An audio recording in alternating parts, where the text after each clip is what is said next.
السلام عليكم ورحمة الله وبركاته. بسم الله الرحمن الرحيم. رب زدني علما، رب اشرح لي صدري ويسر لي أمري واحلل عقدة من لساني يفقهوا قولي. اللهم صل على سيدنا ومولانا محمد وعلى آل سيدنا ومولانا محمد وبارك وسلم وصل عليه.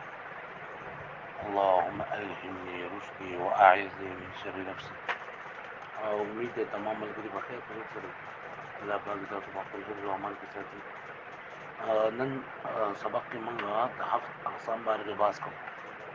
کله چې موږ صحیح حل کوو نو پای کې یو لاین موږ راکوو د هفت اقسام. هفت ویل کېږي په فارسي کې اووه ته اقسام قسمونو ته. د دې نه مراد هغه اووه قسمونه دي، هغه اووه اقسام دي کوم چې د صرفینو په نسبت باندې مشهور دي. یعنې څومره اسماء متمکنه او افعال متصرفه د اعتبار د حروف اصلي سره په څلور قسمه باندې دي. اصول چې دا څلور دي: صحیح او معتل، مضاعف او محموز.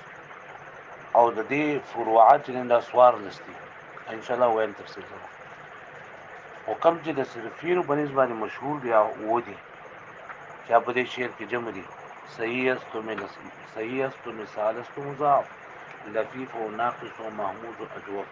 یعنی یو صحیح، مثال، مضاعف، لفیف، ناقص، محمود، اجوف. دی اوتا صرفین حضرات هفت اقسام وایي. په دې کې یو وجه د حصر د پدې کې د څلورو کې څلور چې کوم اصول دي: صحیح، محمود، معتل او مضاعف. چې دا فاعل لام کلمه دا به خالی نه وي، یا به د فاعل لام کلمه مقابله کې حمزه راغلي وي، یا به د فاعل لام کلمه مقابله کې حروف علت راغلي وي، یا به د فاعل لام کلمه مقابله کې دوه حروف د جنس راغلي وي، او یا به د فاعل لام کلمه مقابله کې نه دوه حروف د جنس نه وي، نه به پکې حمزه وي، نه به حرف علت.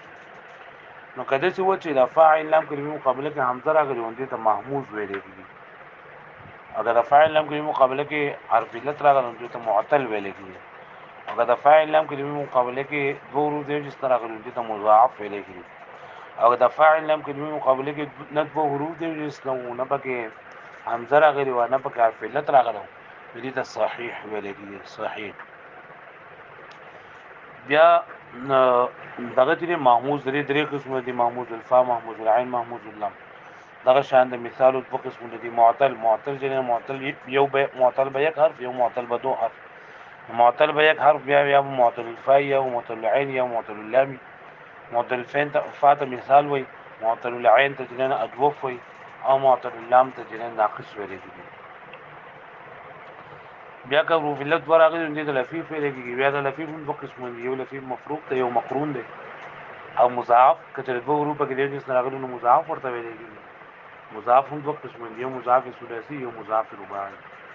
نو دی اوه چې کوم د صرفین او حضراتو باندې باندې کوم اوه مشهور اقسام دي دا غي ذکر مونږ کوو. دای چې کوم فروعات دی هغه بیانوم. ټول اول دی صحیح. صحیح دا لکه ضد د سقیم دی، لکه موږ بیمار نه دا صحیح دی. او په اصطلاح کې دا هر کلمې ته ویل کېږي. کلمې موږ کې اسم یو کا فعل وي، خو چې د دې فاعل لام کلمې مقابله کې نه حرف علت راغلی، نه پکې حمزه راغلی، نه پکې دوه حروف د جنس راغلي. لکه ضرب د اسم مثال دی، او ضرب دا فعل مثال دی. ضرب و ضرب، وزن فعل و فعل. لکه ګوره ذات رابع دا نه دوه حروف د جنس لري، نه حرف علت نه پکې حمزه ده. دا صحیح دی. نمبر 2 دی معتل. معتل د اعتلال نه ماخوذ دی، هر کلمې ته ویل کېږي چې پای کې حرف علت راغلی. او هر هغه اسم یو فعل خو چې فاعل نام کې مقابله کې حرف علت راغلی نو دې د معتل وي. بیا دا معتل په دوه قسمه دی: یو معتل به یک حرف، یو معتل به دو حرف. معتل به یک حرف مطلب دا دی چې په دې کې حرف علت یو راغلی، او معتل به دو حرف مطلب دا دی چې د فاعل نام کې مقابله کې دوه حروف علت راغلي. کچته معتل به یک حرف یعنی د فاعل نام کې مقابله کې یو حرف علت راغلو، یا به د فا په مقابله کې راغلی، یا به د عین په مقابله کې راغلی، یا به د لام کلمې مقابله کې راغلی. کله فا کلمې مقابله کې راغلو نو ورته ویل کېږي معتل الفا او مثال. کله عین کلمې مقابله کې راغلو نو ورته ویل کېږي معتل العين او اجوف. او کله لام کلمې مقابله کې راغلو نو ورته ویل کېږي معتل اللام او ناقص. او که دوه حروف دې راغلي نه د لفیف وي لفیف بیا وایي. نو مثال تعریف دا دی، مثال په لغت کې په معنا د مثال او مالین سره راځي، یعنی دا دی په مثال باندې او دې بیا د مثال ولي وي. نو ان شاء الله یا صحیح د صحیح ولي وي، مثال د مثال ولي وي، اجوف ته اجوف ولي وي. نو دا ان شاء الله د مراحل کې بیا را روان دي. او په اصطلاح کې مثال را کلمې ته وي چې هغه اسم یو کفعل یو چې د فاعل مقابله کې حرف علت واو یا یا راغلي. د فاعل مقابله کې به حرف علت به یا واوي، ویل مثال واوي ویلېږي، او یا به د فاعل مقابله کې حرف علت یا وي، نو دې ته مثال یا ویلېږي. د مثال واوي لپاره مثال وعد و وعد بر وزن فعل و فعل. دا اولنی مثال له اسم یو دویم د فعل، او د مثال یی د لپاره مثال لکه یسرا و یسرا بر وزن فعلا و فعلا. اوس مثال یې الفی پکې نه راځي، ولې نه راځي؟ دا ابتدایي ماشومان ته موږ نه وایو، بیا دا وروسته بیا د مراحل دی وجه را روان دي. لنډ الفاظو کې دا د چیر الف ترنه دا همیشه لپاره ساکن نه دي، دغه چې ساکن نه وي نو هغه بیا الف نه شو او بیا حمزه شو، او ابتدا به ساکن په عربی کې محل ده، دی مثال الفی پکې نه راځي. دریم نمبر دی اجوف. اجوف دا د جوف نه ماخوذ دی، جوف خېټه ته ویل کېږي په معنا خالق کې سره، دې ته جوم اجوف څه کوي چې دا مین زری د حرف اصلي نه دا خالی وي، دا حرف صحیح نه خالی وي. په اصطلاح کې اجوف را کلمې ته ویل کېږي کا اسم یو کفعل یو چې د عین کلمې مقابله کې حرف علت راغلی، بیا کا حرف علت واو راغله او جو اجوف واوي ورته یو کا حرف علت یا راغله او جو اجوف یای ورته ویل کېږي. اجوف الفی دا بګی نه راځي. دا اجوب واوی لپاره مثال لکه قول وقوله وذن فعل وفعل، او که یا راغلی موجودی دا اجوب فیایی ویل لکه بیع وبیع. بیع دا د دې تعلیل شوی نو باعت شوی، دا دغه شان دی په قوله کې تعلیل شوی نو قالت جوړ شوی. ناقص دا د نقص نه ماخوذ ده په معنی د نقصان نه تمام سر راځي، او په اصطلاح کې هغه کلمې ته ویل کېږي چې عید لام کلمې مقابله کې حرف واو یا راغلی، کارفلت واو راغلی او ناقص وای ورته ویل کېږي، او کارفلت یا راغلی وجودي ته ناقص یې ویل کېږي. لکه د ناقص وای د پر مثال دعوه وزن فعله، دعوه وزن فعل، ها دا لام کلمې مقابله کې حرف راغلی، او کچته یا راغلی و نو یې ناقص یې ویل کېږي. لکه رميا فعلا لام مقابله کې یا راغلی، یا رمیا فعل بیا به قانون چې له رامات جوړ شوی دی. دا درې چې کوم مثال اجوف او ناقص دا معطل به یک حرف مثالونه دا غي قسمونه. اوس که چاته د فاعل هم په مقابله کې دو حروف له تراغلیون دي لګي معطل به دو حرف، او دې معطل به دو حرف تبلم ویلېږي لفیف. لفیف لفیف په لغت کې به مان دران غختل شوی سره لازم، او په اصطلاح کې لفیف هر کلمې ته وایي چې د فاعل هم په مقابله کې دو حروف له تراغلي. بیا د دې دوه قسمونه دي، ان د دوه حروف علت یا به یو ځای راغلي د عین او د لام کلمې مقابله کې، او یا به راغلي د فا او د لام کلمې مقابله کې. نو کډواړه یو ځای راغلي دي ته ویلېږي لفیف مقرون، او که جدا جدا راغلي ورته ویلېږي لفیف مفروغ. لفیف مقرون هغه کلمې ته وایي چې د عین او د لام کلمې مقابله کې دوه حروف علت یو ځای راغلي، برابر خبره ده کړه عین او د لام کلمې مقابله کې کله فاعل د عین په مقابله کې، لیکن د عین او د لام کلمې مقابله کې دا راتل کثیر دی، او د فا او د عین په مقابله کې دا راتل قلیل دی. لکه قوي وطوايا، قوي قي ده بیا به تعلیل شوی او اصل کو قوي فاعل وزن ولګي واو او یا راغل د عین او د لام په مقابله کې، او طوا طوا دا چې نه دا طوايا طوايا یا بیا به تعلیل شوی دی، او که د فاء او د عین په مقابله کې راغلی لکه ویل یوم وغیرہ د مثال نشو. او لفیف مفروق هغه کلمې ته وایي چې هغه د فاء او د لام کلمې مقابله کې دوه حروف دي راغلي، لکه وشیون وشیا. وشیون دا یو واو او یا، یا وحیون وحیا، نو دې څه مثال دي. بیا دا معطل ختم شو. اوس محمود. محمود په دا څنګه چې مفعول د حمزه نه ماخوذ یعنی په معنا لاټیټي سره راځي، لاټیټه، او په اصطلاح کې هغه کلمې ته وایي چې راځي په فاعل هم کلمې مقابله کې حرف علت حمزه راغلي، یا که حمزه د فا په مقابله کې راغلی نو ورته لګي محمود الفا. لکه مثال به امر و امر فعل و فعل، نو لګره حمزه د فا په مقابله کې ده، او که د عین کلمې مقابله کې حمزه راغلی نو ورته لګي محمود العين.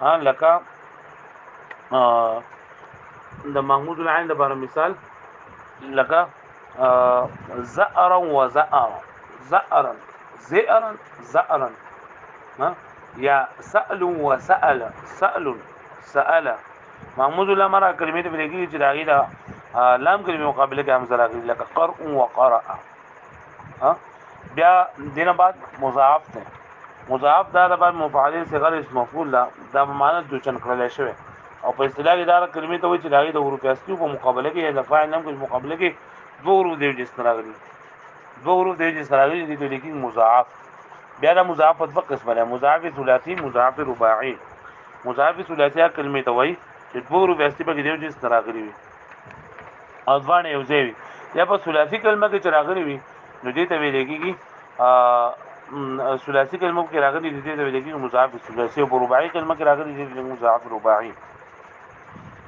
لکه مد مدد مدد ده مدد او مدد يمدد دا ټول د مثال مضاعف ثلاثي او مضاعف رباعي چې د فعل می اول او د عین له مثالي مقابله کې ضرور دي چې راغلي لکه زلزله زلزالا فعلل فعلالا حصحصا او زلزله ډېر شي مثالونه دي نو دا سلور دي ګندا اصول شولیو صحیح محموز معتل او مضاعف او سوار لسنه لري فروعات راځي اګه یو صحیح بیا مثالی واوی مثالی ای اجوفی واوی اجوفی ای ناقصی واوی ناقصی ای محموز الفا محموز العين محموز اللام او مضاعف ثلاثي مضاعف رباعي او لفيف مفروق او لفيف مقرون دا سوال لس قسمونه دي دا فروعات دي ها دبري دای کې هم وجه ذکر کړی دا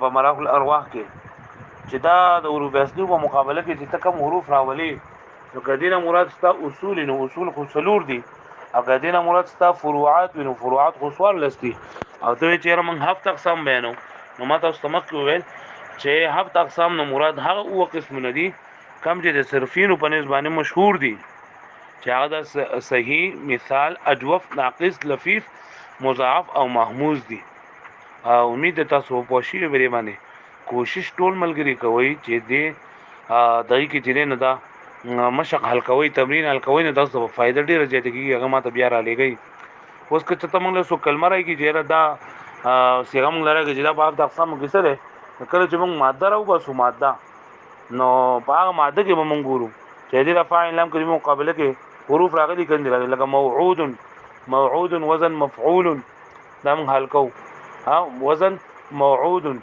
موعود صيغه موعود دا وزن مفعول بیا همچو منصور ها مضروب مضروب منصور مضروب او حروف اصلي واو عين دال او حروف زائد میم واو زائد برای اشتقاق دي بس یې اقسام کې دا اسم نه دغه په اخر کې تنوین ناغله ده په شش اقسام کې دا ثلاثي مجرد ده او په هفت اقسام کې منګه حروف اصلي ته وکتل حروف اصلي واو عین دال دي نو دا با مونږ وایو چې دا مثالی واوی ده په هفت اقسام کې مونږ دایو مثالی واوی امید ده تاسو پوښیږئ کوم ملګری نه پوښی یا سوال جوابي هغه ما سره پرسنل کې بیا وکړه الله پاک تاسو ټول خوشاله کړي جزاک الله خیره